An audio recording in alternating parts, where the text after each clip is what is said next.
So Levon Williams, aka Big Syke. Now they Yvonne. show him, and Seven keeps on covering this man's story. Like I don't know what kind of relationship he has with them, but they show him coming out the court in October after September arrest. Now he was a violence interrupter. For those who don't know, they fall under the purview of the Office of Engagement for Neighborhood Safety, which is also called onesie, and I believe they are under the mayor's department of public safety and what have you. Okay, so violence interrupters are pretty much usually ex offenders who are brought into the community to target. There's about 25 priority zones that onesie has identified to target these zones, and using their interventions basically reduce violent crimes, right? But it's interesting, we're seeing this uptick or trend where the violence interrupters are actually being convicted for violent crimes. So Big Syke, he gets out. So he was arrested for gun possession, and he had 2 pounds of fake weed laced with amphetamines in the trunk. But when he gets out, he doesn't talk about Into his charges. He talks about how there's not enough protection for violence interrupters when they go out there in the streets. And, they go to these different neighborhoods that are supposed to be dangerous. So basically, what do you expect them to do? Though that don't have nothing to do with what he got arrested for, right? So then when he gets out, he starts basically jumping from whoever podcast will put him on and going online and going on live. Oh, he got fired. So he's disgruntled. So he goes on live he got and fired from basically what?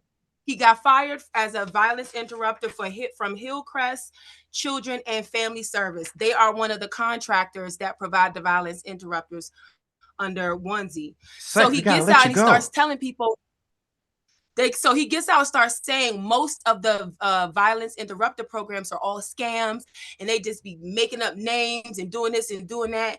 And so as he's been making this circuit, making his rounds, rampant speculation on his informant status. Allegedly, he turned while he was in jail. He's been convicted of two other murders, which he served 15 years for, and then it was vacated and dismissed. So he's going around talking about how most VI programs are scams. Now we move to the murder of Blaze Bozeman by two other violence interrupters, Frank Johnson, the shooter, and Cody Wynn, as shown in nightclub surveillance. And the police caught up with them basically just using good old-fashioned police work and the cell phone data. Now, under fire was the deputy mayor for public safety and justice, Lindsay Appia, to explain what justifies the violence interrupter program. And she notes they use something called the GVRS model, which stands for Group Violence Reduction Strategy. The interim director of onesie, Quelly Sneed, wants acknowledgement. So she goes in front of a hearing in front of the council. And one of the things she wanted acknowledgement for was the 34% reduction in violence in the 25 priority zones. Whereas MPD and other criminal justice analysts really credit the redirection of secure DC legislation, surveillance and technology, and increased federal prosecution of gun crimes as the real cause for the reduction in the crime. So basically, nobody can really point to how effective the programs are.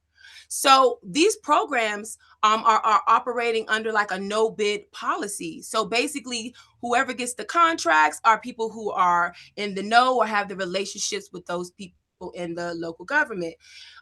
Moving forward, new protocols, oversight, and requirements are allegedly supposed to be implemented regarding training, metrics, trackings, and all of that. Why? Well, the information Big Syke couldn't wait to jump online to tell everybody about was that about the fraud. But in the skip. So do not feel sorry for this man. He has been okay. So when these officials are being brought to question, not only are they asking what are the protocols and the oversight, but they also have severe money and funds issued. There was $21 million that was given to Life D's, which is one of the contractors.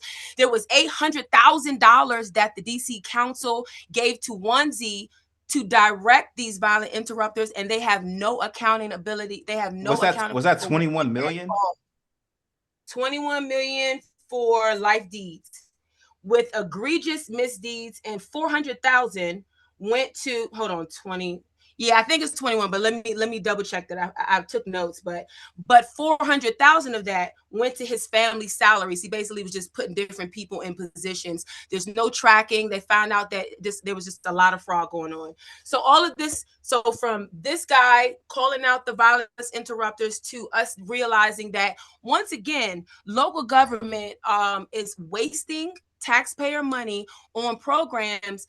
And I'm not saying that none of it works. I'm not saying that, of course, I'm not saying that there are not real violence interrupters that are doing a good job. But unfortunately, there's always people that are messing it up for everybody. And so now they've come through and they've said that we're going to implement all of these new protocols. But you know what? And guess what? They said the same thing back in the 2000s when your friend Ron Moten and the Pieceaholics were getting all their contracts from Mayor Fenty. There was no oversight. They were sued from the Attorney General for $639,000. And he was barred from serving or having any fiduciary responsibility with the nonprofit or organization for 5 years.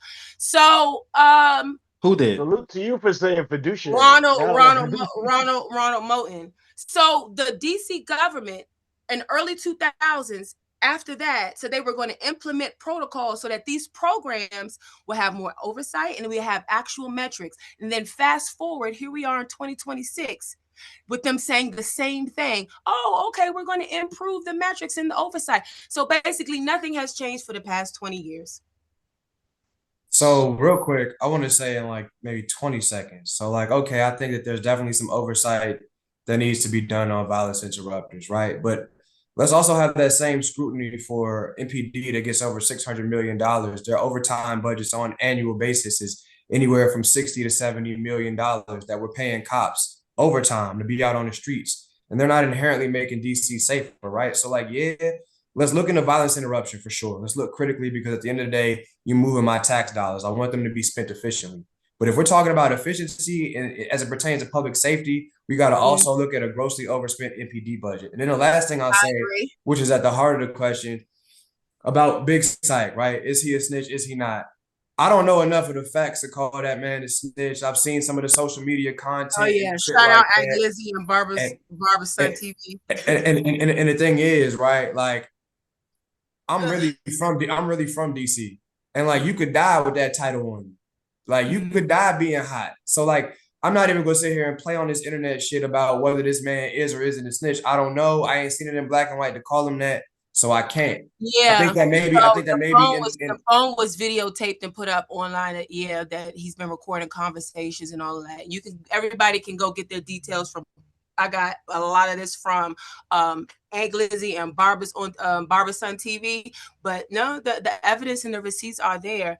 But I say all that to say that from one person not wanting to deal and be responsible for their own crimes, they've shown a light and brought a lot of negative attention onto the overall violence interruption program. And also this highlights the same topics we keep talking about, just when we was talking about funding earlier, when we was talking to one of the candidates about funding and just the local government. I agree, the MPD the point is, how come it is a common practice for the DC government to just give money out left and right, hundreds of thousands left and right, without any requirement for any accountability for any of the departments? Why is that okay? I mean, it's not okay, but homie hookups exist everywhere. We gotta be real about that too. I mean, even some of the revelations from the Epstein files. So you on the side of, oh, how come it's a problem with black people? Do you on that side, bro? Who, me? Yeah. Am I it shouldn't be a problem since white people doing it and let them get away. How come let us be crooked too? Or should we be more Nah, that's not necessarily where I'm coming from. What I'm saying is that at the end of the day, if you live in a machine politics city, proximity to the decision makers is going to be the reason why in that procurement process you fuck around and get a grant. That has been since time immemorial. That's LA, that's Houston, that's New York, that's Washington, D.C., that's Baltimore. We can't act brand You new. gotta As play to somebody who play, sees baby. behind the curtain on Can I some jump Wizard in? of Oz shit, I see behind the curtain and know how regular that is. So what Mm. I'm not necessarily beefing about the system that says, hey, there are folks that are in place that have a favorite vendor. It's just important that that favorite vendor delivers on services. So it's not necessarily a problem Absolute power corrupts I see what absolute. that you are favoring somebody in a procurement process. I But if see you're what you're saying. favoring them, make sure that those outcomes are representative of the tax dollars that you bestowed upon them. Because All I right. mean, But there's folks, you can't favor just one or two or three programs because we have too many people that need to be served for everybody to be properly covered and reached. No, that's that. And how do you have this position at this point in the conversation, but at the top of the hour when we're talking about implementing change and changing the way things are, but then now it sounds like you're saying, well, that's just the way things are and it's not going to change. I'm not saying that. What I'm saying is part of even having this conversation is acknowledging how normal it is to the landscape before we can talk about what needs to change. Now I'm with you. I think that there does need to be oversight. I double down on saying that there needs to be that. I double down on saying that there needs to be outcomes that come from us moving this money. But we're not gonna sit here and act like it's just because, to your point, Leslie, you're saying, why is it that DC has this history? It's not just DC, it's fucking America. It's the world. It's procurement jump in for a broadly. second? Let's go to because red. Let's I go to live in red. DC. So it's not that we're not. I'm not saying that these things don't happen everywhere else, but the thing of it is that it doesn't matter that it's happening everywhere else because this is where we live. Can I jump in for a second? I listening to everything. I didn't know the actual, story exactly, but listening to you guys explain it, listening to you explain it, Leslie, and then also listening to what you followed up with, Ty.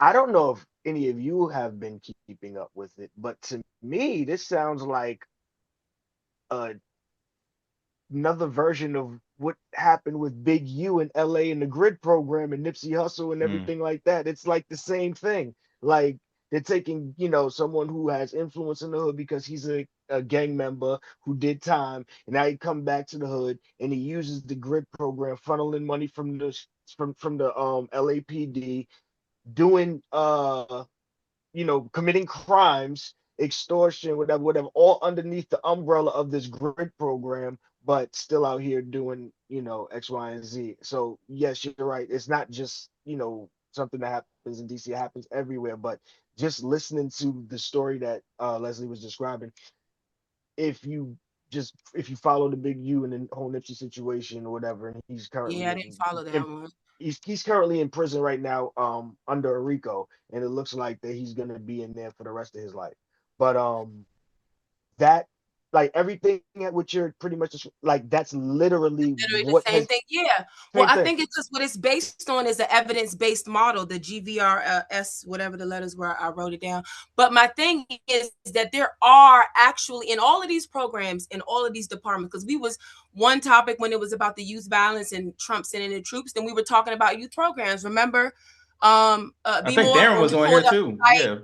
Remember, we put up the site, and I was like, well, what does this program do? What does this program do? So we talk about all of them, but my thing is there are people who are doing good work in all of these programs. But the reason why it's not okay or cool for you to just the same person or the same two organizations keep getting all the grant money is because one, this is what happens, and two, there are too many good people. There are too many qualified people and those who need Doing the services good for work. it to be able to be reached by these few people that because you're in the position. So, the council, they got a couple of things on the ballot that they're trying to move, condense some of these programs into one. Yeah, it's a lot. Let's go to Bond. Last word. So we have the same exact problem back home.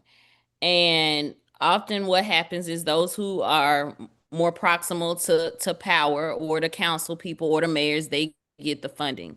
What I also know is the most significant violence interrupters, the ones doing the real work that's most impactful, those ain't the niggas that's getting the checks from the government. Those not the niggas getting the grants. These are like real active gang members. Some of them still, some of them former gang members that are actively in I'm gonna say a group chat having a conversations to keep the YNs from hurting other people. Like these are people actively doing the work that have their own network without the structure of the government, without any nonprofit. Like they out there doing the real work, and they not working with cops. The people doing the real work are not the ones working with law enforcement. They're legitimately interrupting violence and preventing it from plaguing the communities. Technically, those are the people who should be funded, but their real work doesn't fit into the model that the government currently presents. So, But crime is down everywhere, right? So that's good, right? Let people get their pork chops. Let people get their cocaine and their the cocaine and what? And crab oils. Crab legs. Crab legs. Crab legs. But you know, the whole thing is we're trying to stop the violence, so you don't end up Increase the peace. Increase the peace, so you don't end up in the grave. So let's go to an update. You know how they can increase the peace in the black community? They can give us reparations in the monetary form. That's it. That's what it yes, that right there would be a Real shit. That'd be a great start in the right direction. Yes. You know what? Listen, we can figure this stuff out later.